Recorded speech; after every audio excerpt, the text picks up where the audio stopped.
Restaurer les traits riches du duc de Berry, c'est comme restaurer la Joconde, c'est s'attaquer à un mythe, à une icône, et cela implique plusieurs années de préparation, des avis contradictoires qui sont convoqués, et surtout une longue et très prudente préparation pour permettre de restaurer et de préserver l'un des joyaux de l'humanité. Certaines miniatures euh, avaient certains éclats ou des débuts d'éclats de peinture, et donc il fallait parer à toute éventualité de perte de matière nouvelle. Et pour ce faire, nous nous sommes entourés de spécialistes, de comités qui ont observé, constaté ces lacunes, ces dégradations,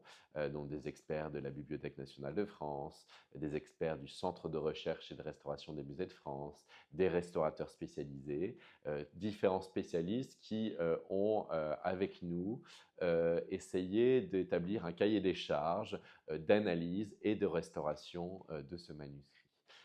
Après cette première phase d'analyse, nous avons emmené ce manuscrit à Paris, au Centre de recherche et de restauration des musées de France, où il a subi toute une batterie d'analyses scientifiques tout à fait nouvelles. C'est assez inédit dans son cas. Donc des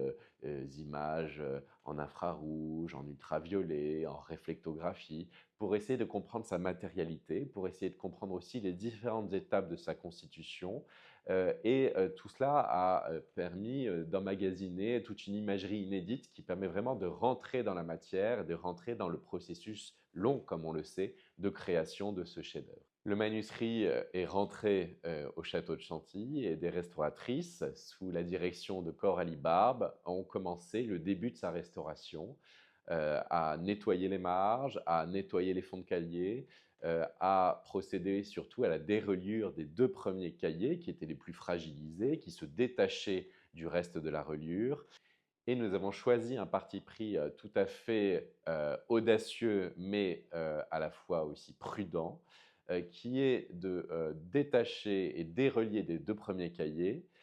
mais en conservant le reste des cahiers reliés,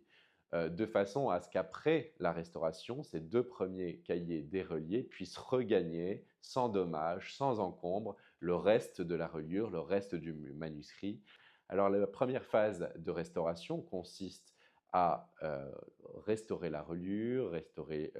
également les marges qui doivent être nettoyées, restaurer les fonds de cahier avec toutes ces tâches, et puis surtout à restaurer le parchemin fragilisé de ces premiers cahiers. Et puis, la partie principale de cette première étape de restauration, c'est de refixer les écailles qui menacent de tomber, pour ne pas causer de perte de matière supplémentaire. C'est un parti pris qui a été